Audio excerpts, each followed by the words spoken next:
happen. More stars, more cars, as one unified body comes together. An end of one era, a beginning of another. 12 years ago, open-wheel racing split into two worlds, kart and the Indy Racing League. The best drivers were racing miles apart.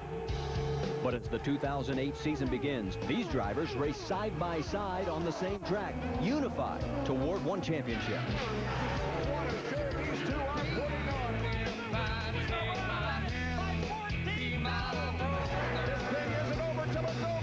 Tonight at Homestead, a track known for heart-stopping action, drivers who have spent years on ovals race others who spent most of their careers on road courses.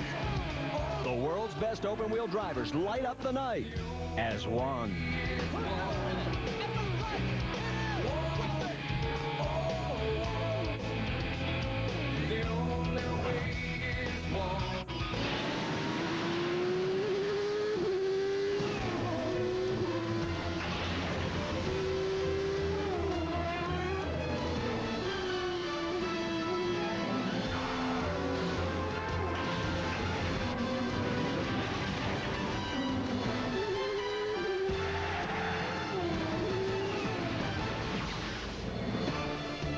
And under the lights of Homestead-Miami Speedway, we welcome you to the 2008 season opener, the first race, the XM Indy 300 at Homestead-Miami.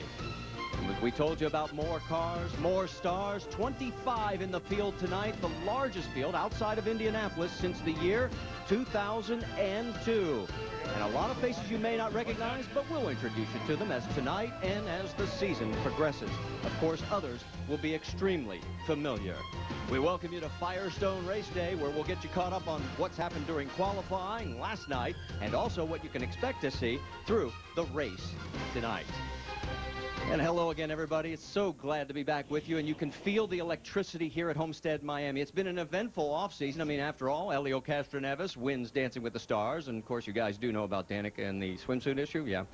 And there's also this little thing called unification, where everybody's back together under one umbrella. But there's also a story happening from qualifying. The Vision Racing duo of Ed Carpenter and A.J. Foyt IV were supposed to start second and third, respectively. But technical violations after qualifying, they're at the back of the field. That means Danica Patrick's going to move up to the outside of the front row. Let's get more from Jack Arute. Danica, how will moving up to the front row affect your early drive? Well, it's definitely going to, leave a clear track for me to get through.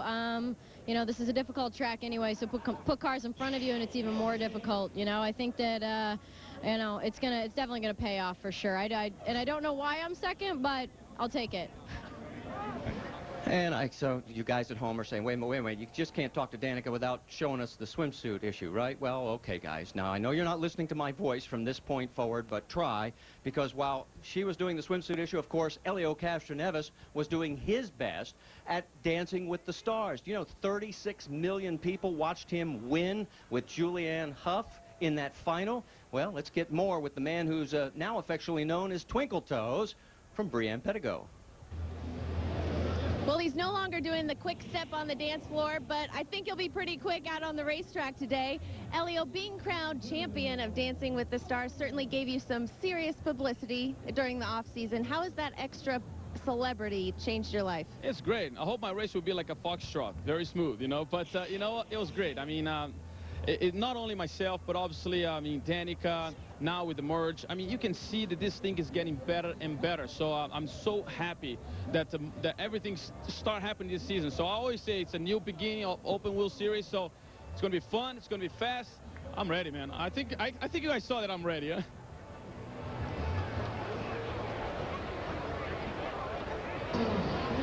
After being just a splash of fuel away from winning the 2007 championship, Scott Dixon starts the 2008 season on the pole here tonight at Miami Homestead Speedway.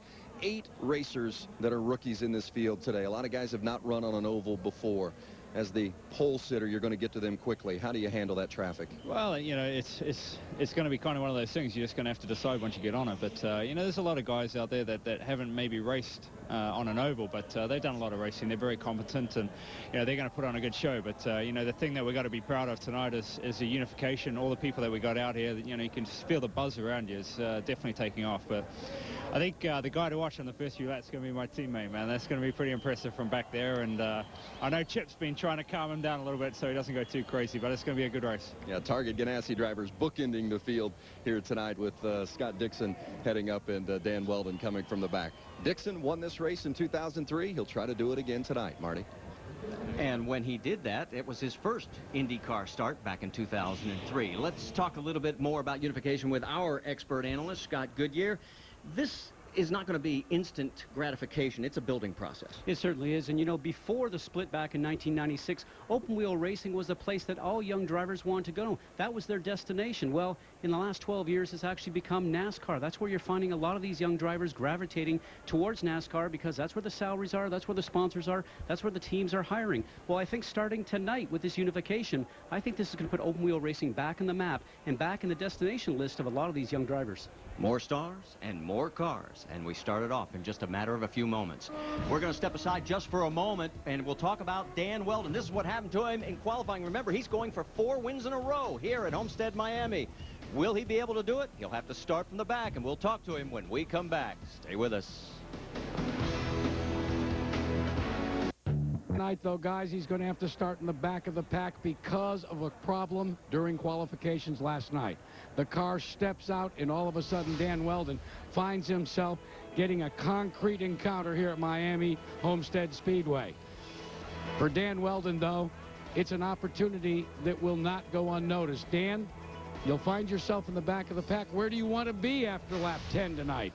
Well, under the boss's instructions, I'm not allowed to be the usual Dan. I have to take it very slow and very patiently, and you know, that's what I do. I obviously got to thank everybody on the number 9 car and the number 10 car for working together to get me back out in the spare car with the Honda engine in. But we definitely had a very fast race car yesterday, and I'm sure with the way the guys have put this one together, it's going to be good too. So we'll just take it one step at a time, but you know, I would hope to be up the front relatively quickly. Well, the bad news for Dan is that the farthest back anybody has started this race and won is 12th. That was his teammate Scott Dixon back in 2003. Can he do it, especially with all this young traffic out there? I think he can. You know, Dan is a very dominating driver, and he's very forceful when he goes through traffic, and I think that's why Chip Ganassi hired him. But you know something? Tonight is a whole different race than it's been here any other time, and the most important thing is to have patience. And when Chip Ganassi tells one of his drivers, hey, you can go a little bit slower, that's usually not Chip. So I think he understands how different it is here tonight. A lot of first-time starters here at Homestead this time, and a lot of first-time oval drivers. That's going to be important. Let's show you a graphic that'll bear that point out. Take a look. The top 4 on this list have never been on an oval in a race until tonight. And there you can see Will Power, Justin Wilson. And don't expect a lot. We're not putting any pressure on these guys. They just need to finish this race. They said if they roll it on the trailer, for them, that will be successful, and that's what they're looking for. 11 drivers here tonight, Marty. This is our first start here at Homestead. Well, guess what? It's time to get it all going. Let's go trackside for those 4 famous words in motorsports. Whew, I'm excited. Hope you are too. Race fans, are you ready? The time is now for the most famous words in motorsports. Please welcome back for the command, 3 doors down. Drivers, start your engines!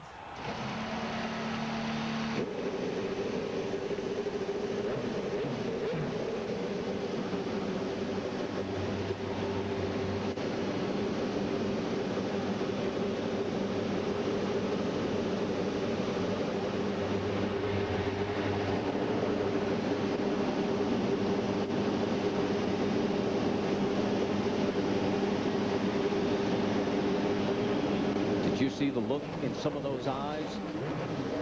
25 engines come to life here at Homestead-Miami Speedway.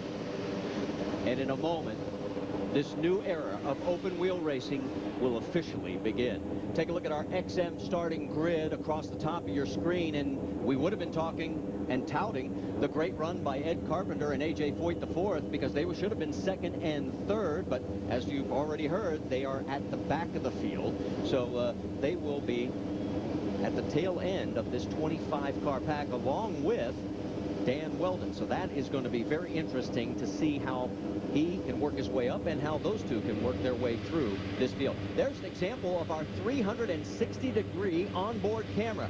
First time it's ever been used in any form of motorsports. We won't make you this dizzy during the race, we promise, but it gives us some great shots, and there's exactly what it looks like on top of the car, and it's actually much smaller than last year's unit, which had a big old wing to it, and that is very compact. And there they go, rolling out onto the track. Let's take a look at our 6 onboard cameras in high definition. The whole season will be in HD, and boy, it is crisp and clear. Justin Wilson, one of the transition drivers coming over from Champ Car. Elio Castroneves, Danica Patrick, Scott Dixon, Dan Weldon in the back. That's going to be fun. And Tony Kanaan. That is our starting grid across the top. You've seen it once. If you notice, Graham Rahal is not in the field. The 19-year-old is right up there on top of the press box. There he is. He had an unfortunate crash standing next to Dad Bobby. There he is. He's going to be taking care of his team, but he's up there to learn. The car stepped out on him. He hit the wall in turn 2 in Tuesday. They didn't have enough parts to get going, so he will be racing next week at St. Petersburg. Let's get our final stories from pit road first. And Vince, what's up? Well, Marty, of the teams that are making the transition from Champ Car to the IndyCar Series, Frank Pereira of Conquest Racing qualified best, 15th fastest on the speed chart. 8 teams have come over representing 8 drivers here in this field tonight, many of whom have never raced on an oval. To a man, they say the goal is simply to finish the race, load the car up on one piece, learn everything you can learn, and call it a victory. Brianne Pettigo? Well, for a driver, there's very few things that are more frustrating than being sent to the back of the pack. And for Vision Racing said Carpenter and A.J. Foyt IV, that's exactly what happened. It's not just frustration that's going to be pushing them forward, though. It's a feeling of they've got something to prove now. But Larry Curry told me just before he came out to the grid, Tony Stewart sent him a text message, said, Larry, it's always more fun to come from the back. Jack? Well, Brianne, the off-season's been filled with a lot of things away from the racetrack. For Marco Andretti, it was turning 21, but he says it's the longest off-season. Why? Because finally last year, if you remember, right here, some 20 minutes into the race here, the car went away, and it said it almost killed him. That just started a sophomore season that was pathetic. Marco Andretti said, I couldn't wait to get back in the cockpit here and get rid of that 600-pound gorilla. He says, I'm no longer a sophomore. I want to go racing, guys. All right, thanks, Jack. Brianne mentioned the text message that the team got from Tony. We got a message from Rusty Wallace. He's watching up at Daytona. He says, I wish I was there. I want to see 25 cars at one time. Glad to have you on board, Rusty. Let's talk about the race analysis. Well, rookies are going to be the big thing on everybody's mind here this evening, certainly because we have 8 of them. And like we said, a lot of them without any oval experience or racing here at night. Fuel strategy, well, Honda's given back the adjustable fuel trim to the teams, 5 different positions, and then they have an opportunity to run under green or yellow or 3 different lean settings. And last lap, last turn, guys, it always comes down to that here at Homestead-Miami. Set your car up for that last lap because it's going to be exciting. On the right is Dan Weldon. He'll be starting way back in the back. You can see the pace car has peeled off. Get ready, folks. The new era is coming out of turn 4, and the IndyCar Series for 2008 is green. No, they waved it off. They waved it off. And I think, Marty, because the field really here is broken up, you've got a big group of cars going in through turns 1 and 2, and then we have a lot of cars straggling in the back section, and the president of the league, Brian Barnhart, really doesn't like to have cars spread out like that because it really can make a slingshot effect for the cars in the back of the field. He wants to see them all bunched up about 55 to 70 feet between the rolls, nice and neat. The pace setter, Scott Dixon, has to bring them up to the front here. All has to be smooth. Dixon has to be the first one across the line. Dixon picking up the pace again, coming through turn 4. Danica Patrick a little slow on the throttle as we come down towards the start. Will we go green? We are green at Homestead-Miami. You have Dan Weldon on the right-hand side of your screen now. Remember, he started at the back because of a qualification crash. Watch him just continue to work the high side, put his experience to use. Everybody makes it clean through turn 1 and 2. You see all the sparking. That's from the full fuel loads. You get a face full of sparks if you're trailing.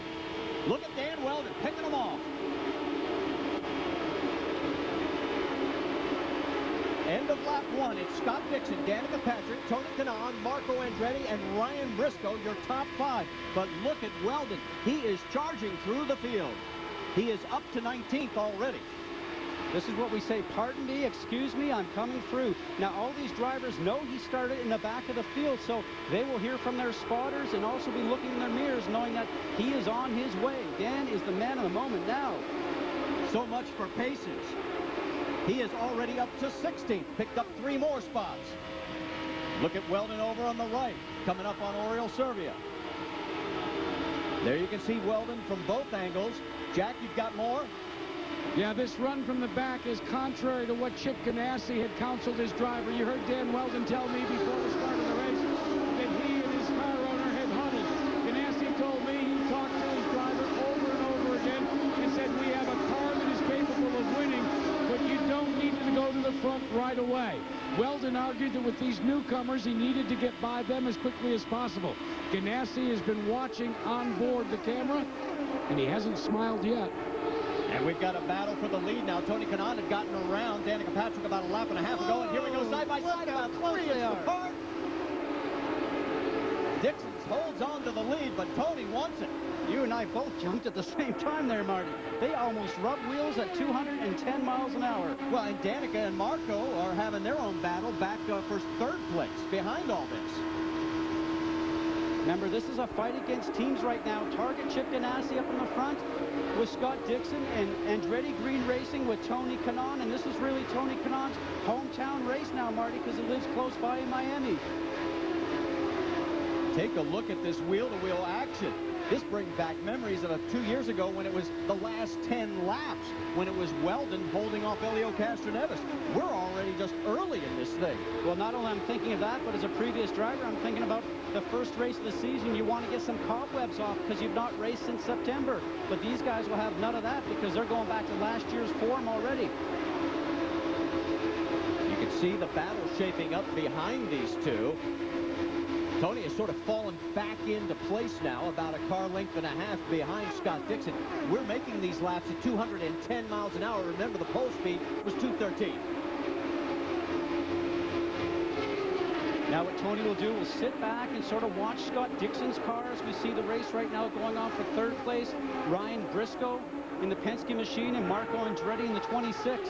And if you're saying what happened to Danica Patrick, she has fallen back to 6th place. Elio Castroneves has gotten around Danica as well. Now remember, Briscoe is his first race in the IndyCar for team owner Roger Penske, as he's now trying to have a look at what's going on here. Remember, Sam Hornish won in his debut here for Roger Penske back in 2004. Down the backstretch, Tony Kanaan's going to take another look to the outside. You're on board. Not going to get it done. Seems like he's got a little understeer mid-turn. You can see him really dial a lot of steering into the steering wheel, and the car seems to lose some RPM. It just sounds like it starts to burn some speed off in mid-turn, as we call it. That white car you saw coming out of pit lane was Jay Howard. He had made an unscheduled stop. He had a crash yesterday in qualifying, bruised his knees very badly. They did get the car back together. He did start the race, but obviously had to go in for an adjustment. He is 2 laps down. Take a look now as we get back to Dan Weldon. Guess what, folks? It's taken him 11 laps to get up into the 10th position. This reminds me of last year when he was, what, 9? Picked up 9 places in about 4 laps. Very dominating performance last year, as we mentioned earlier. And you know something? A very driven driver, very focused, and all he wants to do is get up to the front. He can see that, he can taste it, he can smell it. That's where he wants to be. Jack and Root, you have more?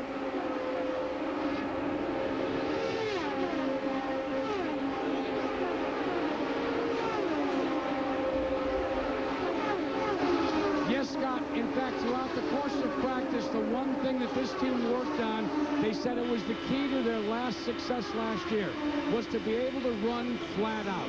Dan Weldon and his team and the engineers have worked to do just that. They said they might not be as fast as they wanted, but they wanted to be able to do that in traffic. Meanwhile, up front, we've got a nifty battle, guys, with his teammate.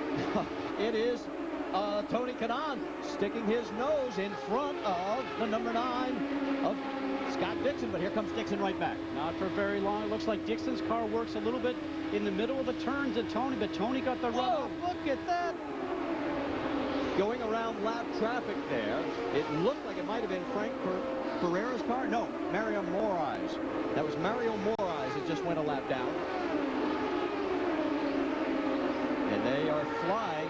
They're running at 209. Mario is at about 193. That's why he got the lap pretty quickly there.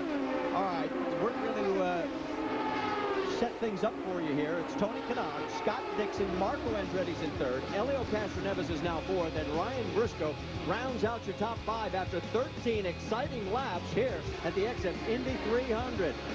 And Dan Weldon, well, he is working his way up through the field. He's now up to 9th. We're going to go side by side. You won't miss a thing. ESPN's presentation of the XM Indy 300 at Homestead-Miami, brought to you by XM Radio with Indy Racing. Exclusive coverage from the wheels up. By Firestone, the first name in Indy Racing. And by ethanol, fueling America's future. Back here at Homestead-Miami Speedway, as you see downtown Miami, that's actually looked more like Miami Beach. And there is Buddy Rice, as he has moved up to the 11th position right now. We're under caution. He's missing a mirror, and that's probably the reason we have the caution, because that's the piece of debris out on the track. We should update you that Tony Kanaan, you saw it in Side by Side, the only motorsports series that gives you that luxury. You didn't miss it. Tony went around Scott Dixon to take the lead. We've had our first lead change there. And we can also update you, Dan Weldon is running 9th. Ed Carpenter, who started back in 24th, is now running 10th. And his teammate, A.J. Foyt, the 4th, who started 25th, is up to 12th. So those 3 guys are all on the move. And as the Firestone and the Honda pace car makes its way around, there is the number 9 of Scott Dixon. That is lap traffic in front of him. That's Ernesto Vizo, one of our transition drivers coming over from Champ Car. He's just been put 1 lap down. He's in 21st position, and then as we swing all the way around, you can see the cars behind him. Hearing the word, the pit lane is open, so we're going to have some takers here early, as it looks like everybody on lap number 19 is going to bring everybody in. So let's get set up for our ethanol triple pits, and Jack Root, they're going to be coming your way first. 60-mile-an-hour speed limit, led by Tony Kanaan, coming down off of the pit road lane and onto pit road they come. Scott Dixon directly, as you see, on board with getting ready for this pit stop. They're all the way, guys, down the end of this long pit road. It looks like feeding time at the zoo right now. On the top of the screen, Tony Kanaan. In the middle, Scott Dixon and Marco Andretti. Andretti likes his car thus far. Kanaan, it looks like they all 3 will be nominal pit stops. It'll be a case of we'll be able to get the work done, to drop the hammer, to take the lead back. It's going to be, looks like yes, indeed. It was a drag race, guys. Back out onto the pit, off the pit road. And we've got one car that has stalled coming down pit road, and trying to find out who it is. It is the 27 of Hideki Muto. And Muto missed his pit, and I'm not sure if he's going to be able to get it fired, as back out on the track, it is Scott Dixon taking the race lead again over Tony Kanaan. So we'll step aside, side by side, as we continue under our first yellow. First caution continues here at Homestead-Miami Speedway with Scott Dixon in front of Tony Kanaan, Elio Castroneves, Ryan Briscoe, and Marco Andretti. That's your top 5. You know, while we've got a moment, let's get the opinions of the drivers on what this unification of both open wheel series means to them.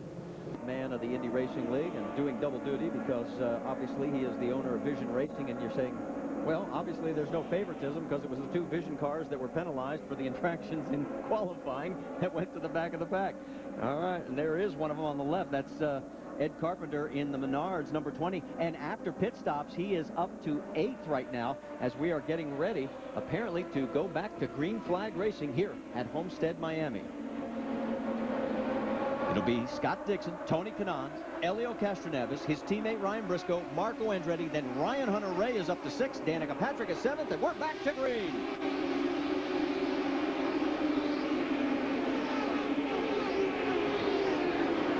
Got a lot of sparks from one car. It looks like maybe a tire going down. I don't know, Scott. It looks like Will Power possibly, because the car is actually just dragging itself on the ground. Justin Wilson right now, the 02 that you're on board with, is looking at the car to the right now. With both those cars being so slow, maybe they touched on the restart. We'll have to get a report on that. I think there may have been some contact, as you can see now. Scott Dixon is in front of Elio Castroneves, Tony Kanaan. Danica Patrick is on the move. She has gotten around Marco Andretti up to 6th. Ryan Hunter-Reay has also gotten around Marco, so he's dropped 2 positions. Well, her car is working because she's able to keep it on the low side and keep her foot on the gas. This, as a driver, you're hoping that they made the great changes for it, either with wing adjustments or tire pressure, to get the car working as quickly as you want it to. Now, when she drives along, if she's got understeer, she'll turn that wheel so much she'll scrub speed off down the middle of the turn, but we'll have to see if the car is going to work better for her as the laps continue here. Take a look as they come down the backstretch. Here comes Marco trying to make it 3 wide. Let's get an update from Vince Welch in the pits.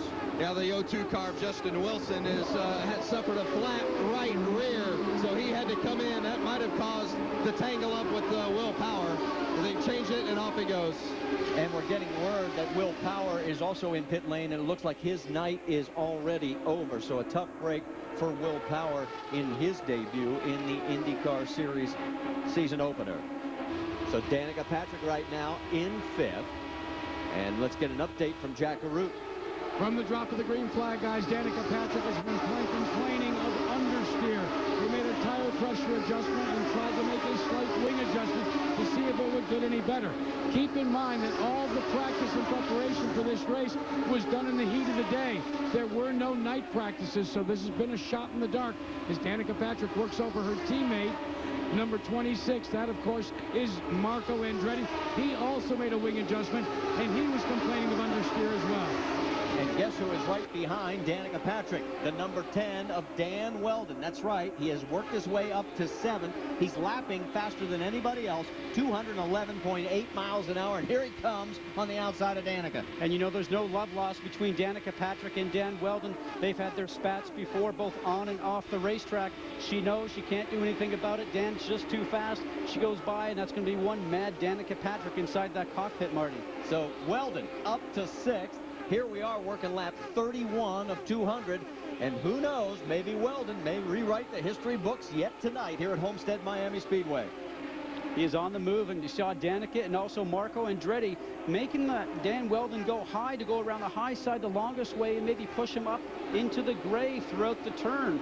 But he just seems to be able to take that on and continue moving forward.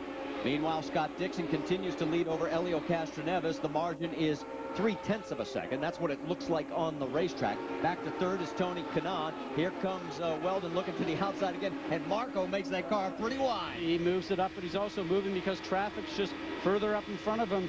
And that's the thing that you have to watch when you're doing all this lapping that we talk about. And Ricky Bernaldi was actually on the low side, so he had to move up the racetrack. We told you that Will Power is out of the race. Vince Welch has caught up with him. Will, exactly what happened there on the track? I think I hit Wilson's back wheel and bent my front suspension. Sort of disappointing for the Aussie Vineyards number 8 to finish this early, but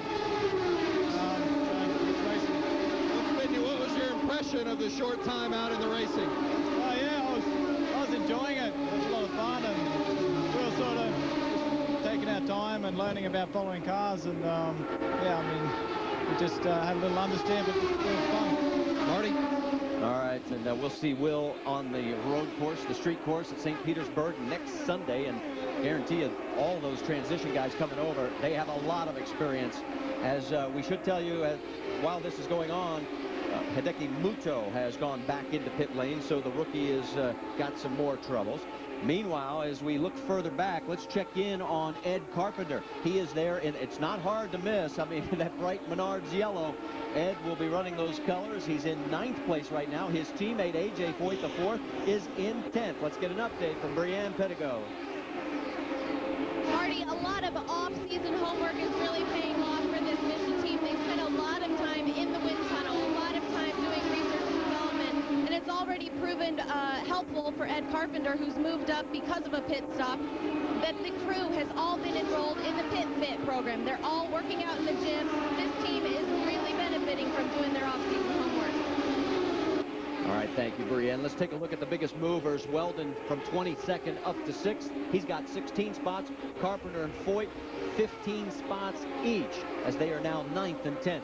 Says a lot for those teams. Ed Foyt just went around his teammate, Ed Carpenter. As you were mentioning that, it seems like Ed Carpenter's car is starting to fall off the speed category just a little bit as the Ford Vitor mirror now goes underneath him. And certainly he's got to make some adjustments, either the next pit stop or maybe some adjustments inside the cockpit, Marty, with some tools that he has to improve that car. As you take a look at our race leader, Scott Dixon, his lead is about 2-3 car lengths, but we've got a report that there may have been a little contact between Tony Kanaan and Helio Castroneves. Let's take a look. Tony Kanaan on the high side, the number 11 car. She's riding along now with Helio Castroneves on the low side. And look at this. They both want the same piece of real estate. They're marking it. Yes. Oh, that could have been man, disaster. at 210 miles an hour. They won't want to do that very often. Woo!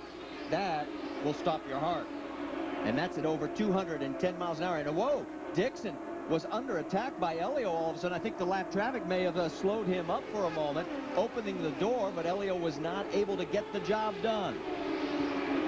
We're working lap 39 of 200. Scott Dixon's got his hands full. Helio Castroneves is back there lurking, as is Tony Kanaan, Ryan Briscoe, and Marco Andretti, with Dan Weldon now running in 6th. We're going to step aside. You'll go side by side.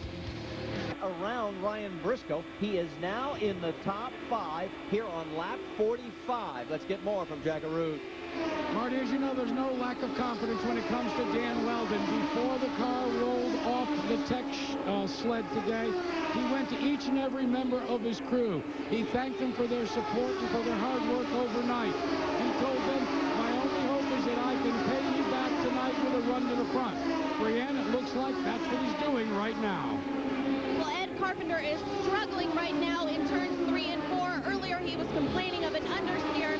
That's becoming more apparent in the car in turns 3 and 4. That's not the only problem. He says the tires are in desperate need of changing. He said he can make it, but it won't be pretty. Well, he has dropped now down to 12th, so after being as high as 9th place, he finds himself falling back, as you described, because of the tire situation. And when the tires start to go off, it's simply from the fact that they're losing their adhesion, they're losing their grip. Firestone Firehawks are great tires, but if you've used them or abused them just a little bit too hard because the car handling might not be good, then they start to lose their adhesion, or what they call the prime part of the adhesion, Marty, and you just start to lose maybe about 2 miles an hour. But that was only 28 laps ago when he came in for the stop, so obviously something is going on there. We'll see if it rears its ugly head with anybody else out there. Meanwhile, let's check in once again with our race leader, Scott Dixon, because now he's starting to open the gap. It's up to 1.6 seconds over Helio Castroneves as the run's starting to slow down now. He's running at 2:09. Remember when they first came out with those fresh tires, they were up around 2:11. Well, what he notices now is that his car is better on long runs. When the tires get warm, they get hot, the fuel starts to deplete in the fuel tank, and the car starts to get a little bit lighter. So this is something to watch for close to the end of the race. If it's a long run, he knows his car can be very strong. How will it be on a restart? That remains to be seen, and that's what drivers look for. Restarts, how's the car working? Long runs, how the car working? The other guys, like Helio, has to report back and say, hey, this is what's going on with my race car. Once I get 10 or 15 laps on it, what can you do to help me? Help me with tire pressures, help me with wing angles. The engineers are busy working in the pit lane right now trying to figure that out for them. Well, we should also update you, Bruno Junqueira, who has raced 4 times at the Indianapolis Motor Speedway in the 500. He is out of his race car for Dale Coyne Racing, listed in 23rd place. They have pulled that car behind the wall. So We have 3 cars in the pits or behind the wall right now. 25 vehicles started this race tonight. A lot more drivers out there, a lot more people that may not be familiar with. So we asked Tony Kanaan, Danica Patrick, what's it going to be like out there with all that traffic? What's the transition I think like? the biggest thing for all these drivers here today, it's obviously the speed, it's the high banks that they have to run at, it's the constant pounding at 210 miles an hour, the mental, physical conditioning they have to have for that. But the biggest thing I think also that we haven't spoke about is that all the IRL drivers have been doing this for years are used to having somebody speak in their ear, the spotters that are up in the grandstands. Well, all these drivers that are coming over here now have to go out there and drive the race car and start to get used to the spotter telling them someone's looking high, someone's looking low, clear on the high side, and it's very draining for you when you go and do it for the very first time. There you see Marco Andretti dueling with his teammate Tony Kanaan. Marco gets around him. That will be for 3rd position. While all this is going on, Vince Welch has caught up with Bruno Junqueira. Bruno Junqueira just wanted to have a good balanced race car tonight to finish, but you're not able to do so. What was the problem? The car after 10 laps got really loose, so I couldn't drive. We stopped, we make a change, but still way loose. And like I'm just getting lapped all the time, and it's very easy to crash. And I mean, I'm being a traffic for everybody in the race, so I think it's better to stop. The team, Z-Line team, did a good job to put the car together for the race, but they're not ready yet. It's gonna be very stampede. Marty. Well, and that's what we talked about at the beginning here. Every one of these teams wanted to put these cars back on the trailer in one piece because they have no backup. They have no spares. They crash here. It's like Graham Rahal. You're done until the next race, until you get it fixed. You know, you talked about a loose race car. That's when the back end wants to swap around on you, which is exactly what happened to Dan Weldon in the qualifying run. So a very smart driver, very experienced driver. He knows when to bring it into the pit lane and just say that's the day. Take a look at Marco Andretti in the 26 car. He is trying to move around and does get around. Elio Castroneves is now up to 2nd place, and that means only Scott Dixon is left for him to go after. And there he is. You can see Scott with the 2-lap vehicles on the high side. Dixon is down low, as is Marco Andretti. And as you see all the cars fly by the finish line, there is your top 5 after 56 of 200 laps. We're going to go side by side, and Scott Dixon in control so far as he has led 49 of those laps so far. Does he win his 2nd race ever here at Homestead-Miami? Dixon is the leader right now. If he wins the race, he wins the title. We're back to green flag racing. 2 laps, 3 miles remain here at Chicagoland Speedway. White flag will be displayed the final lap of the 2007 season. The championship at stake. Dixon by a half a car length. Dario swings it wide. Dixon is out of fuel. Dario Franchitti's going to win the race and the championship. Yeah. Scott Dixon runs out of fuel for the final lap of the race. And Scott Dixon's got his hands full with traffic, and that's Marco Andretti on the high side in the 26, going to try and take the lead from him. Here comes more lap traffic. You're on board with Dixon. The man who finished 2nd in the championship chase last year, he just needed about a glass full of ethanol to make it finish in front, or he just needed the race to be 1 lap shorter.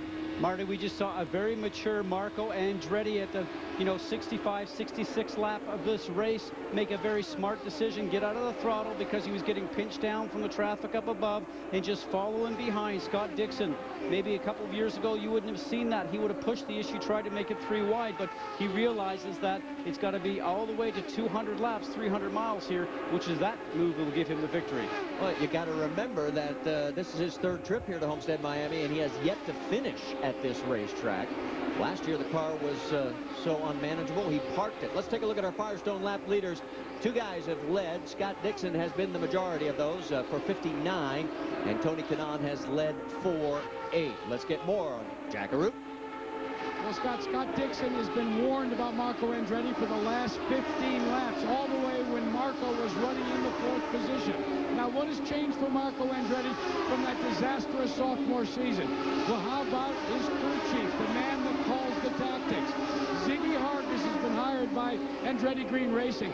Ziggy, who is an Indy 500 champion in his own right with Al Unser Jr., has come over to the team for the first time. He's calling the shots for the young Andretti, who, by the way, scored his 21st birthday just 1 week ago. They're looking out for Marco Andretti, target Chip Ganassi Racing. Meanwhile, his teammate, Tony Kanaan, is coming down on the pit road. He'll be the first of the Andretti green cars to make a pit stop. He ran well in the early going, but then faded back. All of the cars have been battling with a slight understeer. They've been adding wing. Let's see if Tony Kanaan will do that when he comes in to take on the fuel, the ethanol, and the Firestone Firehawk tires.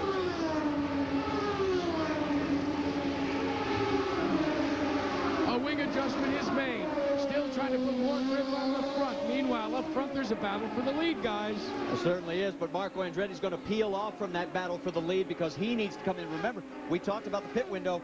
Tony made it 50 laps. Marco's made it 51 since his last stop. Looks like his teammate, Hideki Muto, is a little slower coming into pit lane. This could cost him dearly. Well, the 4 car is directly in front of Marco Andretti right now, Vitor Mir, and Vitor didn't seem to come in off the pit entrance lane as quick as maybe he could have. What could have slowed maybe a second or two for Marco Andretti. Let's watch Marco stop now. See if there's going to be any wing changes up the front. Jack? They made a major wing adjustment the last time, Scott. They're not going to make that adjustment this time. Marco Andretti was in a big hurry. He was told to hold in his pit box, and he did not. There is a perfect example of problems. Meanwhile, Scott Dixon is pulling down your leader. Danica Patrick is in as well, making a major wing adjustment. So far for Scott Dixon, nothing has been required. It's been nominal all the way. The fuel man goes to work. As our 360 camera shows, the clock is ticking away. These green flag pit stops will make the difference. A 9.2 second stop. Let's go to Brianne Pedigo for more.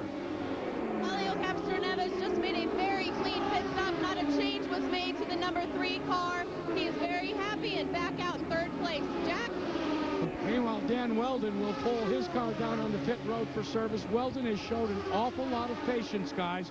Not a lot of talk from Chip Ganassi trying to counsel his driver. I guess that talk was done before Weldon got in the cockpit of the race car. They make a wing adjustment. Looked like about a full turn of front wing. All these cars are battling some grip issues down into the corners. Weldon is off and away. All right, so the pit cycle is just about complete, and it looks like when everything comes around, there's going to be your battle for the race lead. It will be Scott Dixon trying to hold off young Marco Andretti. And when you got those fresh tires, the full load, whoa, pushes up. Marco on the high side, and he's going to get the lead because Dixon had to lift. Dixon had so much understeer. You saw him fighting the wheel going into turn 3. Heard him get out of the throttle because he knew the front was going to push up. Now the spotter, Marty, would have told him that Andretti is looking high. Andretti is looking high. He knew he had to get out of the throttle big time. Otherwise, he would have collected both of them going into the wall. Well, Marco Andretti is about to lead his first lap in 3 years here at Homestead-Miami. And just as you said that, Scott Dixon had a bit of a wiggle going through the turn there. So let's watch to see if maybe they made some changes on his car. And right now, it's not really agreeing with what he needs for him. Let's go back and show you this pass one more time. Now you see Dixon got a big wiggle there already. That's what slowed him up, and Marco just squeezes through. He's all the way up to the wall in the gray area. Not much grip up there, guys. That was almost a huge collision. Watch this, a little wiggle, not leaving much room for Marco Andretti, and just gets through there in fine Andretti fashion. Got away with one there. Marco Andretti, how bad a year was it last year? 17 drivers ran all 17 races. That guy right there completed the least amount of laps, only 72% of them. He had 10 DNFs, including 6 crashes. He's in front right now. Oh, don't forget to tune in next Sunday for the IndyCar Series, the Honda Grand Prix of St. Petersburg. That's right, we'll be on the street course. It's next Sunday, 2:30 Eastern. For more, just log on to ESPN.com. And a lot of our transition drivers coming over will be running strong there because they're used to running on the street courses and the road courses from the Champ Car days. Take a look at Marco Andretti, the youngster, in front of Scott Dixon by about 0.7 of a second right now. Nope. And Jack, have you been able to figure out what Dixon's issues were a few laps ago when he lost the lead? Actually, Marty, no major issues other than just wanting to be a bit conservative. I asked my caller if there were any major concerns or problems with the car. He said no, and then he pointed to the number of laps that were left in the race. One thing I've learned by covering my call for almost 2 decades, he doesn't really care about the middle of the race. What he tries to do is build his book so that they are the best at the end of the race. One thing, Scott Goodyear, you should know is they've begun to take advantage of that new Honda edition this season of being able to change their fuel mixture. They've been back and forth between fuel mixture 2 and fuel mixture 3. That is Scott Dixon all evening. Could they be making some fuel for a run at the end? I don't know. Well, Jack, I have to laugh because it's just like management to say there was really no issues or no concerns when the driver's out there at 210 miles an hour with the car twitching underneath them. So for a driver, that's a bit of a moment or a bit of a concern. For management, well, maybe that's not, Marty. You saw the numbers on Ryan Hunter-Reay right now running in 7th position. Let's get an update on the Ray Hell Letterman racer from Vince Welch. He has Ryan Briscoe of Penske in front of him and Danica Patrick of AGR behind. Those are the 3 players battling for this position. But Ryan Hunter-Reay has been happy with the car. They made a front wing adjustment on the last stop, and he's really good on the long runs, which should pay him off at the end of the fuel window. Jack? Well, Vince, Danica Patrick may have found herself on the front row with the problems during post-race, post-qualifying tech inspection, but now she finds herself still battling a car with heavy understeer. Now, calling the race tonight for Danica is Michael Andretti himself. They have added wing, continue to add wing. I just asked Michael, has it cured the problem? He shrugged his shoulders and said, no, we're still chasing a severe understeer problem for Danica. Well, Danica right now in 8th is about 13.5 seconds behind the race lead. There is Michael Andretti, team owner of Andretti Green Racing. And let's go back a little bit earlier in the race. We did manage to capture some of the radio conversation. Tires are going off. I got loose at 3 and 4. Okay, work your tools back. Take the bump out of that right rear. This is really bad. Yeah, I know. You got to give me some more laps. You're doing fine here. We're only 9 seconds behind the leader. We're going to leave no front wing. We're just going to do a tire pressure adjustment. Maybe a half a turn of front wing. Copy that. Half turn front. Well, the interesting is we hear Kyle Moyer right there starting to speak with the driver. The most important thing I think I've watched here this weekend is that there's a different line going around Homestead-Miami Speedway this weekend, Marty, because last year all cars wanted to be on the low side, were comfortable driving on the low side. It seems like the racing line this year is mid-track or even a little bit higher. Now, the tires are a little bit different here this year. We've got new left side tires with the same tires that we used here last year on the right-hand side. A little bit different sidewall construction on all of them, and maybe the teams really haven't figured out these tires as of yet. That's Mom Bev watching the monitor down in pit lane as her daughter continues to rotate around the track at 207 miles an hour. She went past the 23 of Milka Dunno, who's running in 15th.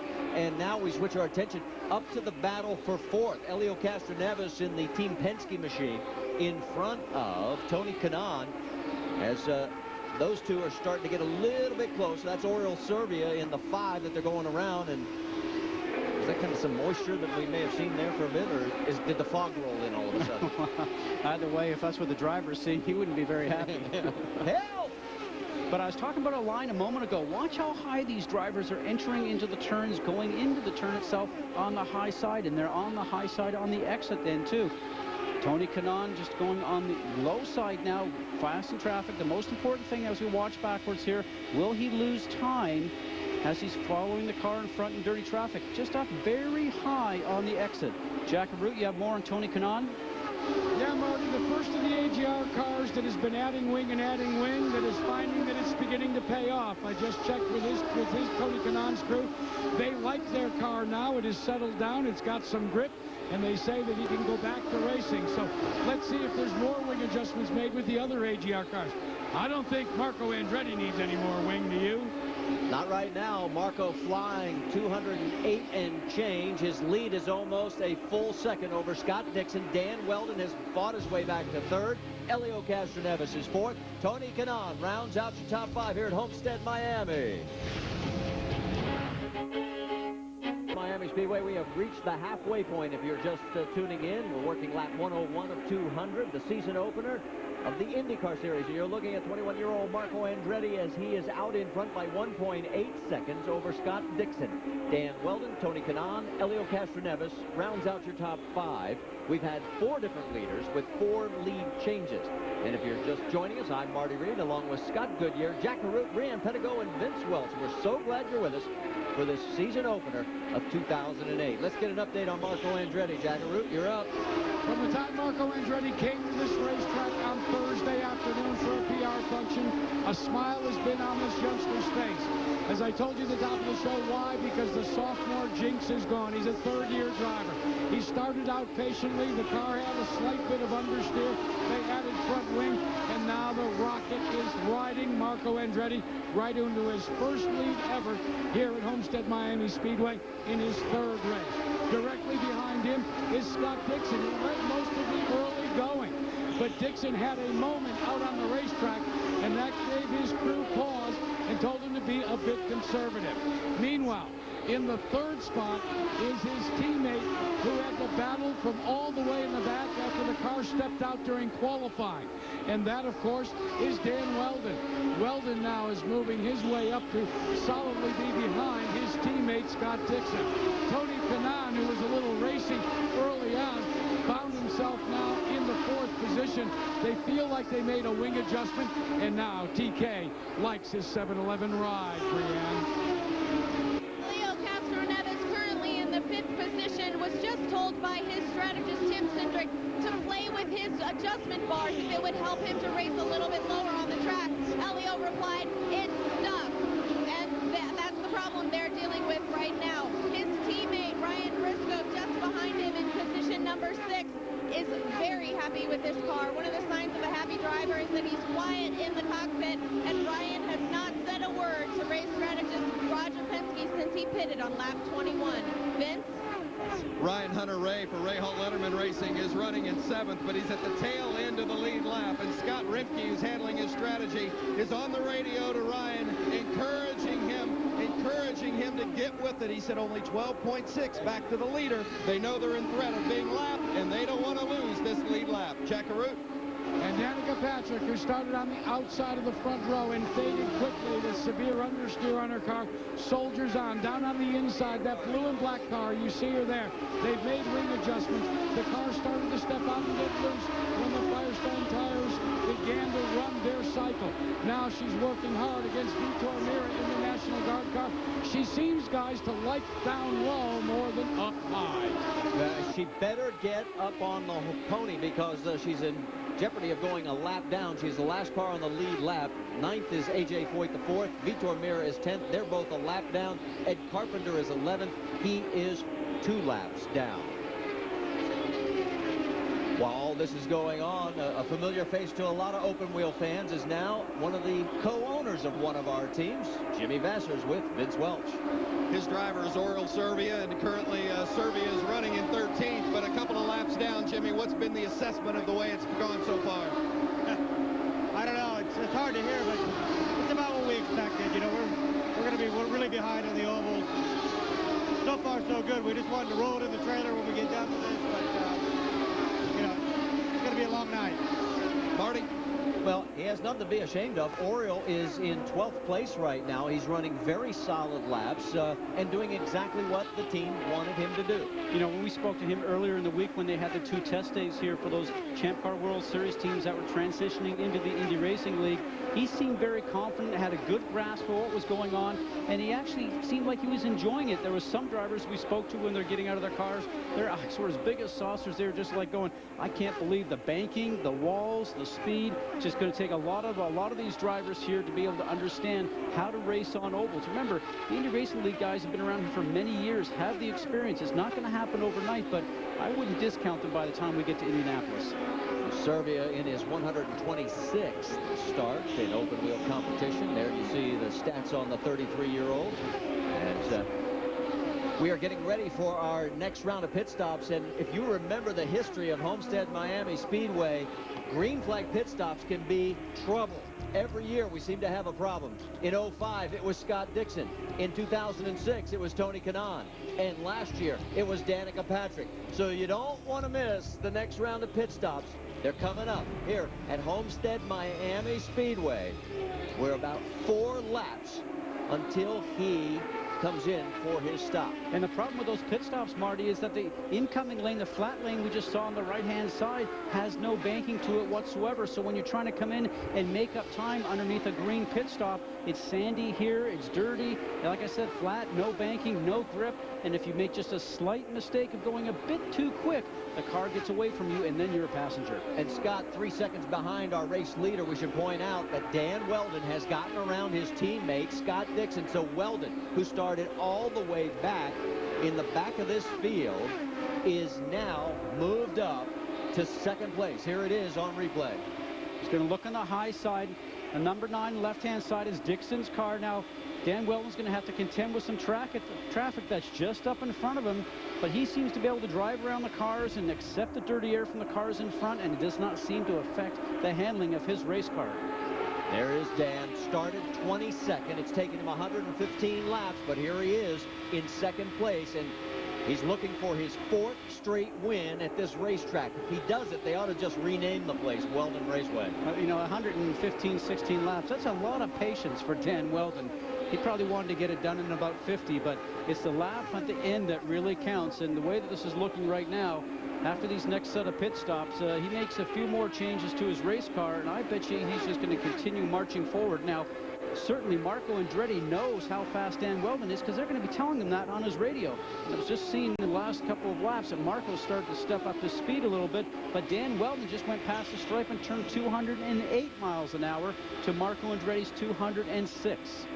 You want to know how dominant Dan has been here? Well, he led 179 laps last year and has 359 total. That's more than double second place, Elio Castroneves.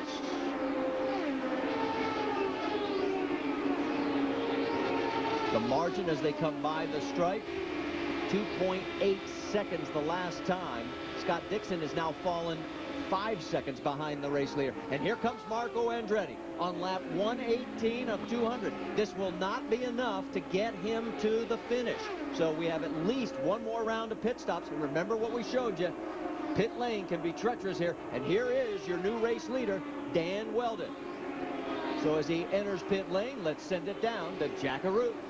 Marco Andretti and his team had hoped to maybe squeeze 1 or 2 more laps out, but all of a sudden they began to see on the dash that he was going to run out of fuel, so they pitted 1 lap early. Andretti will come onto pit road. They will put a half turn of front wing in the car. A little bit of a frustration on the part of Marco. Gets that half turn. Meanwhile, Tony Kanaan is pulled onto pit road, and his crew goes to work. So far, they have not made any front wing adjustments since the last pit stop. It's just 4 Firestone tires and a full tank of ethanol for TK. Also coming in, several other cars. Oriole Serbia, Danica Patrick is in, and she peeled off at 8th. Dan Weldon is your race leader right now as he stays out. There is Ryan Briscoe as he is into pit lane. Brienne? Ryan Briscoe pulling in. They expect no changes on the number 6. Matt Johnson, the chief mechanic, full common collected after 6 kids out. Nice and clean, guys. Scott Dixon is also peeled off, making his way down towards the far end of the pit lane. As he makes a stop, Jack Arute is there. Remember now, Scott Dixon did not make any changes the last pit stop. They played it conservative, though, after he had a big wiggle. Let's watch the front nose of the car and see if there is any change. No change there. And Scott Dixon is off and away. And, guys, no discernible change there. Meanwhile, Dan Weldon, his crew is set up, ready to be serviced here. Weldon will pull onto pit road. This is the guy that has made the longest run. 35 gallons of ethanol. The 4 tires going on. The clock beginning to tick away. Remember, it's a football field every second they pit on pit road. Weldon drops the hammer in heavy traffic. He'll go out to speed at 2:13. Let's go to Brienne. Elio Castroneves just pulling out of his cheap stall, took 4 Firestone tires and filled back up with fuel. They are playing with fuel mixtures, and it's playing off well right now. He's in second position. So with the second round of green flag pit stops now completed for all the race leaders, that is the man back up front. Marco Andretti will resume out in front of this field. We have 8 total cars on the lead lap right now, as we work lap 123 of 200 here at Homestead-Miami Speedway. The margin is about a second and a half. And now we check in with Danica Patrick, and as we said, she went in 8th place. She came out in 8th place, but we're getting word that there was a bit of a problem on pit lane.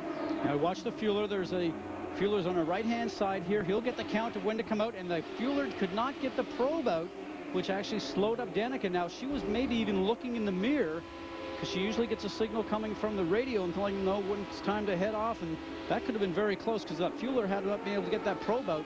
It would have turned around and dragged that thing down pit lane, Marty. Yeah, it could have dragged him along, too. He could have gone for a ride he didn't want to take. Let's go back up front. There is your race leader, Marco Andretti. He has not had a lot of success in his prior 2 trips here to Homestead-Miami, but right now he's out front.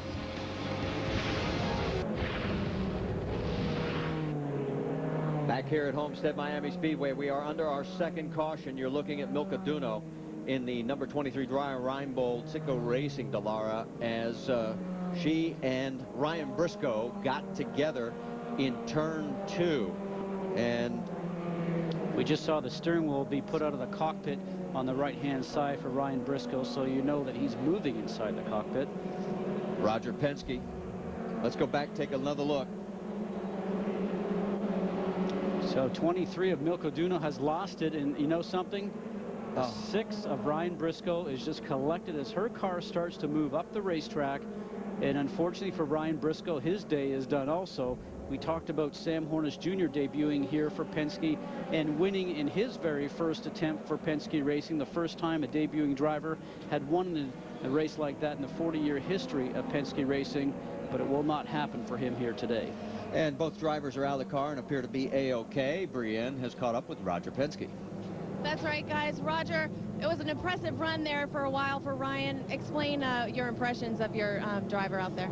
I think he did a great job. We were just trying to get a good race in here. It's unfortunate we were passing another car and they spun ahead of us and knocked us into the wall. But I think he did a good job first time. It's unfortunate we don't bring her home, though. But good racing out there. A lot of cars, a lot of inexperience. But people are going to learn. I think we'll be in good shape when we get to the next race. We'll see you in St. Pete. Thank you. Well, and Roger still has one more chance to win this race because he's had good luck at season openers this year. Of course, Ryan Newman won the Daytona 500 for him, giving his first 500 victory there. Then the ALMS team won at Sebring, season opener there for that series. So, Elio Castroneves, no pressure, buddy. I know, and you know the thing that I was amazed at, it was the first victory for Roger Penske at the Daytona 500. With a history of that team and all the victories that they have and all types of different racing, I would not have thought that. I would have lost the question on that one. Pit road is still closed, so we're going to go side by side again as you see Ryan Briscoe making the long walk. And he did have a good run going, but it's over now. We continue under our second caution here at Homestead-Miami Speedway as a result of a 2-car crash. Milka Duno losing control in turn 2 and collecting Ryan Briscoe, and that's what's left of the Team Penske machine as it's on the hook and heading back to the garage area. Marco Andretti, of course, in front right now, working lap 131 of 200. Let's take a look at our Firestone lap leaders, and Scott Dixon still has led the most laps at 63, but Marco is closing in at 54. Tony Kanaan and Dan Weldon 8 and 6 respectively. Remarkable, it's only our second caution because we actually thought that we would see a lot more cautions with a lot of the newcomers here tonight, Marty, but it's been a very clean race. It absolutely has. In fact, the fewest cautions in this race, 3. It's happened 5 times, including last year. And as we said, we're working our second caution here on now lap 132. While they continue the cleanup, that'll give us another chance to step aside. You still won't miss a thing here from Homestead-Miami.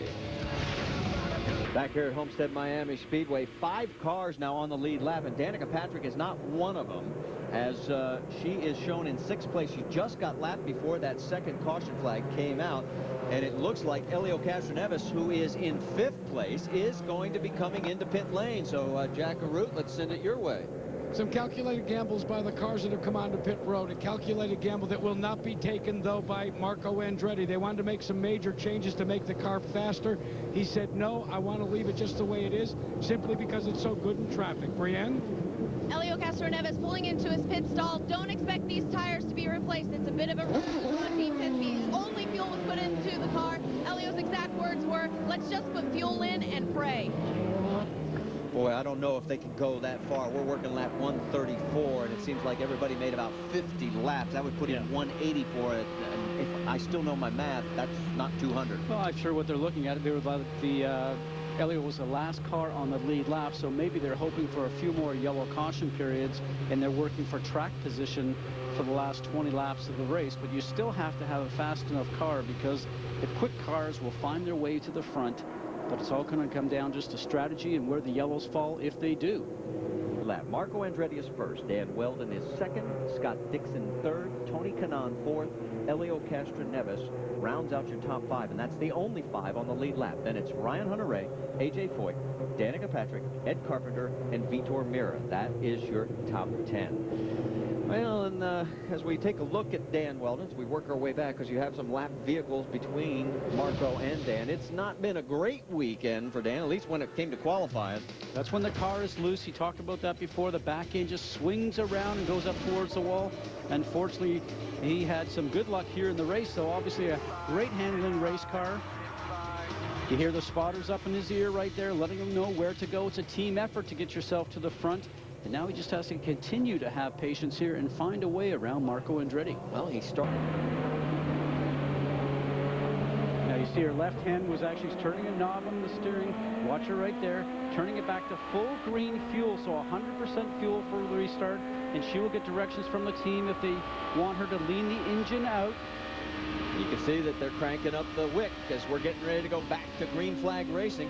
Danica trying to get caught back up to the pack.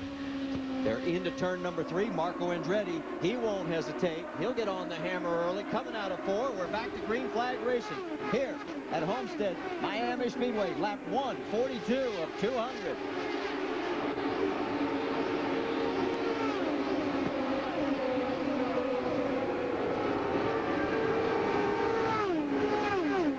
Dixon side by side with Tony Kanaan. That is a battle for third. Kanaan's going to take the position. So Dixon, the last 2 times we've gone back to green flag racing, that's when he's had his biggest problem. We talked about that. Sometimes the car does not work well for you after a restart. You have to wait for the tire pressures to come up. And look at this, starting to punch in there for 3 or 4 wide. But Danica takes a low line. He gets around all the traffic and continues marching forward. Danica shown in 8th position right now. Remember, she is 1 lap down, as is A.J. Foyt the 4th and Ryan Hunter-Reay. She's got a lot of work to do. Going to need at least another caution and a lot of other things to fall into her way to get back on the lead lap. Meanwhile, Marco Andretti has opened up a 1.2-second lead over second place Dan Weldon. And he just ran a lap of 209 miles an hour. Dan Weldon 208.5. So it looks like Marco Andretti maybe has some speed in hand over Dan Weldon right now. Then you see Tony Kanaan and Scott Dixon with lap vehicles in between. That's Ryan Hunter-Reay in the ethanol machine that was directly behind Marco on the restart. Dixon on the high side. That's Ryan Hunter-Reay underneath.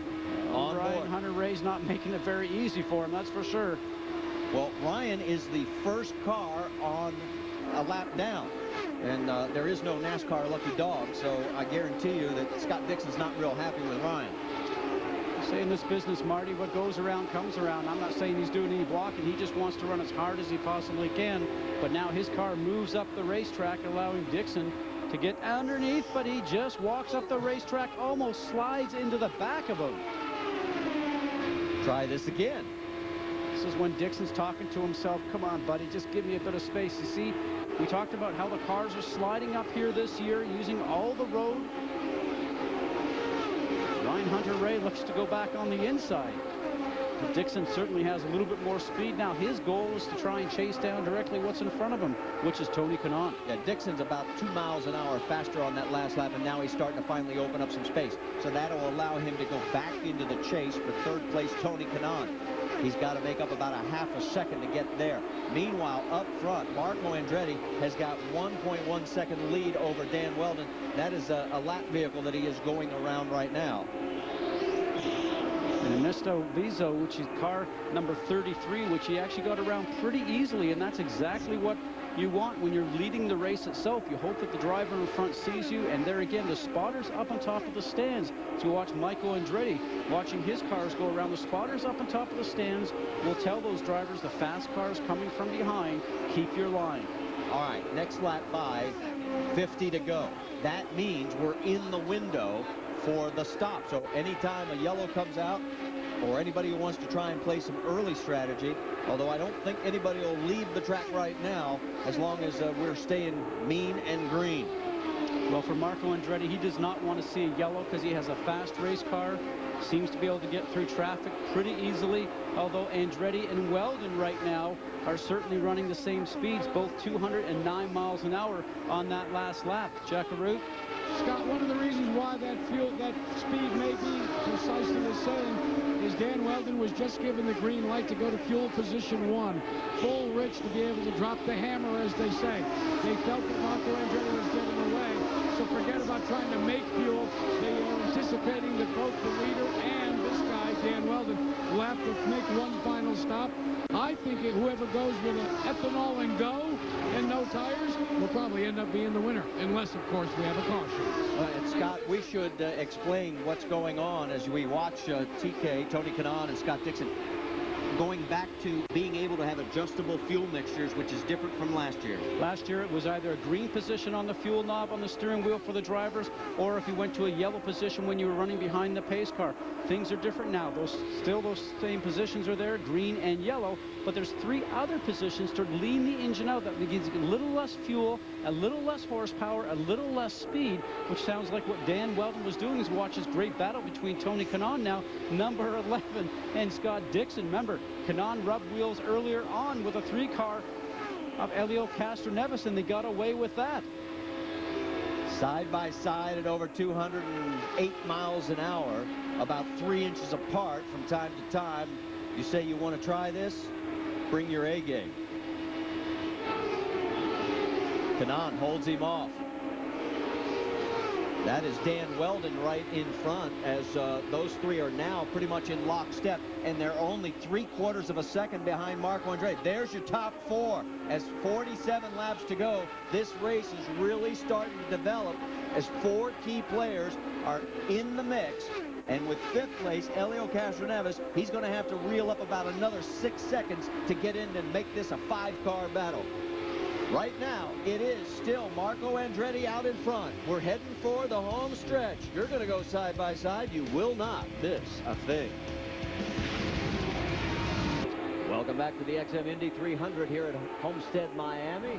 As we are working with 42 laps to go, you're looking at the battle for 2nd place. Tony Kanaan has gotten around Dan Weldon. All of a sudden, Kanaan's car's found a little bit of life. He's turned 211 miles an hour that last lap, so this longer run is certainly making his car work better for him. But don't forget that we still have one more fuel stop for all these leaders before the end of the race. And didn't get the job done, had to get out of the throttle, and Tony Kanaan takes the lead. That was the 19 of Mario Moraes, and Moraes is several laps down, just trying to stay out of everybody's way, but was unable to do it there.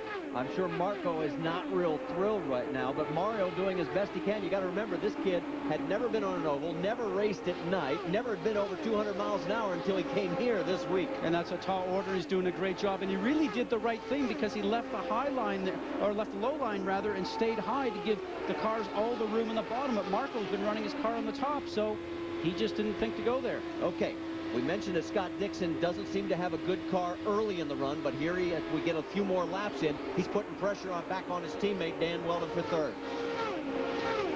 Well, it's going to be interesting. It looks to me when we go on board with him that his car is understeering. He seems to turn a lot on the steering wheel right now. And you see how a car comes up towards the wall on the exit of the turn. And that's because it's pushing all the way up there on the exit of the corner itself. And he doesn't want to take his foot off the gas because he'll slow himself up. But he runs high on the entrance, down to the middle of the turn, and uses all the road on the exit. So I'm going to say his car is not working very well for him right now. low in the 14 car. Oriole server. Let's go 3 wide. Hold your breath as we go into the corner. Everybody's okay. Now, both those drivers that he was ready to come around would know that he was coming up quickly behind him because of the spotters that we spoke about before. But when Tony Kanaan sees 2 cars wide in front of him, he says, come on, guys, just give me a little bit of space. But they're racing for position, so they don't want to get off the throttle and make too much room for him. That's Ernesto Vizo in the 33 right in front of Tony. He'll go underneath and get around cleanly. Take a look at the battle for second as they are now in that same lap traffic as that is Darren Manning down low in the red, white, and blue 14 A.J. Foyt entry. And here comes the 10 car of Dan Weldon. And Tony Kanaan is going to be the first to blink. He has pulled off and is heading for pit lane with 27 laps to go this time by. So Marco Andretti will retake the lead. Weldon and Dixon will move up to second and third. And boy, this is the slowest moment of your racing day as he's coming your way, Jackaroot. You know, in the basketball tournament, the star players like to be at the free throw line to sink the game winner or the three-pointer. Well, for this crew, for Tony Kanaan, they want to deliver the game winner with a flawless pit stop. The clock is ticking. 35 gallons of ethanol flowing through the car. They are off and away. I believe that they short fuel, guys. They didn't take the full load. They don't need it. That's right. Only 26 laps to go, so every second counts. Meanwhile, out on the track, there are your 3 leaders. Who's next to blink? It looks like Marco Andretti is going to come in. So Marco will relinquish the lead over to Dan Weldon. Remember, we talk about the treacherous pit in here, and everybody's been told about it over and over. Marco makes a clean entry into pit lane. Meanwhile, there is Dan Weldon trying to get around Ernesto Vizo. And let's check in with Brianne Pettigo. A crowd of people have gathered around to watch the pit stop of Marco Andretti. No expected changes on this car, just fuel and tires. His birthday, his 21st birthday was last week, so it would be a wonderful birthday present for Marco Andretti to take home the win tonight. And he's away clean. 8 seconds seems like an eternity.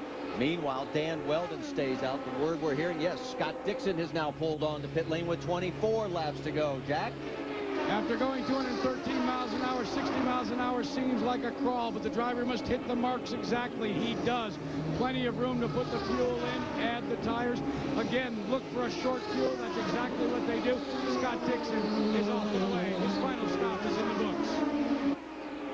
And we hear that the 10 camp has laid out their equipment for their final pit stop, but Dan Weldon right now trying to lay down a good hot lap or 2, but he'll peel off at this point after going 2:08 and change the last circuit. That means Helio Castroneves will cycle into the race lead. And we are at a blistering pace here with only 2 cautions, 173 mile an hour average, including our 2 yellows. And so a chance to actually catch your breath here as you come down pit lane. And hopefully nobody makes a mistake. There's your new race leader as he has got Marco Andretti right behind him. Let's go to Jack. Dan Weldon came from the back of the field, promised his crew that he would pay them back for their hard work with a run to the front. He did just that. Now they're paying him back with an opportunity to take the fuel in the tires. Amount of time. Did he do it, guys? Well, we'll have to wait and see on where he comes out with the rest of the lead. Marco Andretti going by Helio Castroneves, but you got to remember, Helio is a full lap ahead of everybody, so he is still the race leader until he pits.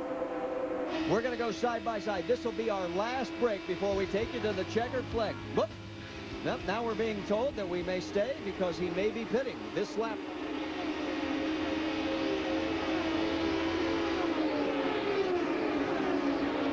Waiting for the word to find out.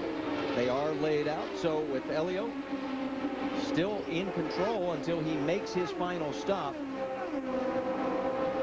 Also still out there, remember, is Danica Patrick. Remember, she topped off, so she can go a few more laps. Meanwhile, here comes Helio Castroneves into pit lane. Showing right now, Tony Kanaan has gotten around Danica Patrick, according to official scoring, so we'll double check. And here is Helio's stop. Let's go to Vince Welch. They talked about bringing Helio in at lap 185, but they decided to go ahead and bring him in a little bit earlier. Tim Cindric talking him into his stop. They're going to go with the 4 tires and the fuel. They've even had some some consideration about just splashing the fuel at the end. Time stop, and off he goes with 4 fresh Firestones. All right, so he relinquishes the lead. We'll see where he comes out after the cycle. We can tell you that Tony Kanaan is the race leader. Danica Patrick now is in second place. Remember, she's pitted a lot later than these guys the last time around during that yellow, so she can go a little longer on this run. We're going side by side. 200 miles an hour. Take a look at our motorsports calendar coming up next here. The NHRA Powerade Spring Nationals qualifying. They'll be going over 300 miles an hour on ESPN2 and ESPN2 HD. And then, of course, finals coverage Sunday, 4:30 Eastern on ESPN2 and ESPN2 HD. All right, Danica Patrick is making her final pit stop. That means Tony Kanaan has a little more breathing room. Let's go to Brienne Pedigo. Danica's pulling into her pit box as we speak, changing the 4 Firestone tires, filling up with fuel, trying to get her back out as quickly as possible, keep her on that lead lap. Took a little bit longer than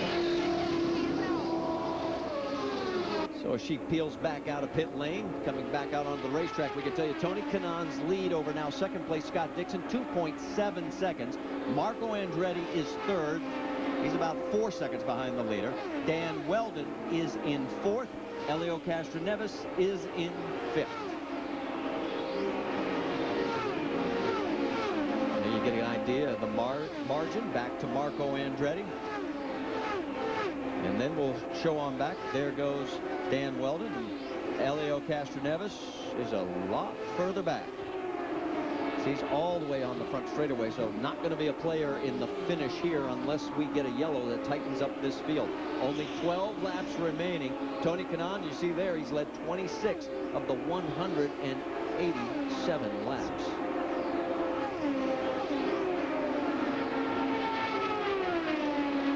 With the pace that Tony Kanaan is setting right now, he is in jeopardy, or Elio Castroneves is in jeopardy of seeing Tony Kanaan come up into his mirrors very shortly. The pace of Tony really surprises me because he expected a lot out of qualifying. The car was a little slower, he said, getting ready for the race, making some changes. He sat back and probably just made some changes during the pit stops to get his car better towards the end of the race, Marty, because he didn't seem to really be that strong as maybe some of the other drivers like Dixon at the very beginning of this race. But give it to him to work with the team, to make some changes. A very smart race driver. So, you know, he's got a lot on his plate this year with the departure of Dario Franchitti. So he really now has to work on the setups much by himself and really work with a couple of other drivers that don't really have as much experience as Dario did. That's true. He is the veteran at age 33. There is Scott Dixon, now 2.1 seconds behind. Dixon, of course, has led 63 laps tonight. Marco Andretti's actually led the most. He's back in third place, 85 laps up front for the 21-year-old. And as we showed you just a moment ago, Tony Kanaan now has led 30 laps. Marco is probably still wondering what he could have done differently on that lap traffic situation that he had a little earlier, but right now he's just going to find some horsepower. And he actually had the fastest lap last time by, 210 of our top 3 cars. 8 laps, 7 time to go this next time by, and again, there is Marco. He's going to have some lap traffic to work through. You know, on that pass with Marco, he was doing the right thing because he's been running the tall line up high as we have the yellow. And we got a car up into the wall right there. You see, it's the 33 of Ernesto Vizo. So Vizo, and it looks like Tony Kanaan was swept up in this as well. Our race leader, Tony Kanaan, is not going to win tonight in front of his adopted hometown fans of Miami. But I'll tell you what's going to happen here. It will be a shootout when we come down to it now. There again, we talk about the traffic up. He's spun in front of him. TK is just collected, much as we saw before with Milko Duno collecting the 6 of Ryan Briscoe. And Tony had nowhere to go, guys, and did a great job not to really center punch. There's his wife looking on, and there's Vizo climbing out of the car. 4 laps laps this time, so when we go 1 to go, it'll be 3 laps, and there's no way he can hang on. Well, he can't, but the reason why you ask we want to stay out in the racetrack, well, he's going to try and stay out there because he's going to try and complete as many laps as possible, so the people that are falling out of the race so far, he can actually finish in front of them, because if he stops now and drops down 5 or 6 laps, it's going to position him further back. He might gain another 2 positions by hanging out as long as he possibly can. Fellas, Tony Kanaan just radioed to a spotter. Tell the guys behind me to go to the outside if they can. Go to the outside if they can. Let's watch. Well, they're coming down through turn 2, so they have the whole back straightaway yet to go. All right, let's reset it for you. It's Tony Kanaan up front, at least momentarily. Then it'll be Scott Dixon right there in the number 9. Drop back to the 26 of Marco Andretti in 3rd with 2 lap vehicles in front of him. It's Dan Weldon in the number 10 in 4th. And then Elio Castroneves, the last car on the lead lap. And we are back to green flag racing, and there's your lead change as Tony Kanaan can do nothing but watch as everybody goes by. The 11 will now be black flagged as he cannot maintain race pace. And meanwhile, Scott Dixon, who won here in 2003, look at Kanaan. He is trying to stay out as best he can, but he's going to have to come in. There'll be 2 laps to go this time by. Marco Andretti in 2nd place, Dan Weldon in 3rd. And that is Marco right behind. Is there enough time for him to reel in Scott Dixon? Remember, Dixon has not been all that great when the tires have been cooled off, when he's come back on the restarts, but it's a little bit different situation. They didn't stop, they didn't make the full change, didn't put a full load on. Well, I can assure you one thing, that their foot is going to be flat on the gas for both those drivers all the way around. There's no traffic in front. We'll have to see if he can actually even get enough closeness to the car in front as a white flag is drawn to even get a draft, but I don't think so, Marty. 1.5 miles to go. Remember the last race last year at Chicago? It was this last lap that cost Scott Dixon the championship. Doesn't look like that's going to be the problem here on the season opener of 2008. Is this a taste of things to come? Well, it's definitely a great night for Marco Andretti. He's never done well at this track, has never finished. But coming out of 4, Scott Dixon with his 11th career win. And 2nd at Homestead-Miami. Andretti in 2nd. Dan Weldon, who was looking for his 4th in a row, will come home in 3rd. Elio Castroneves will finish in 4th. So a great run for Scott Dixon. And I'm sure it doesn't erase the disappointment of last year, but a step in the right direction. There's wife Emma, and there is Tony Kanaan wondering what might have been.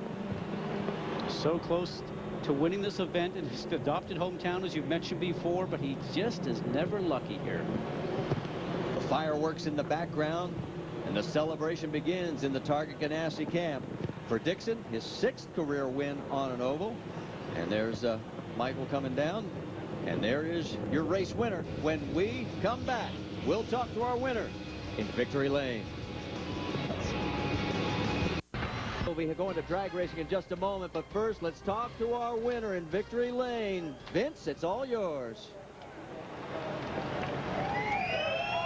Scott Dixon climbing out of his car after winning the season opener here at Homestead-Miami Speedway, and Scott taking congratulations from his team. It certainly didn't look like you were going to be the one celebrating in Victory Lane. What was your reaction when you saw that TK had contact?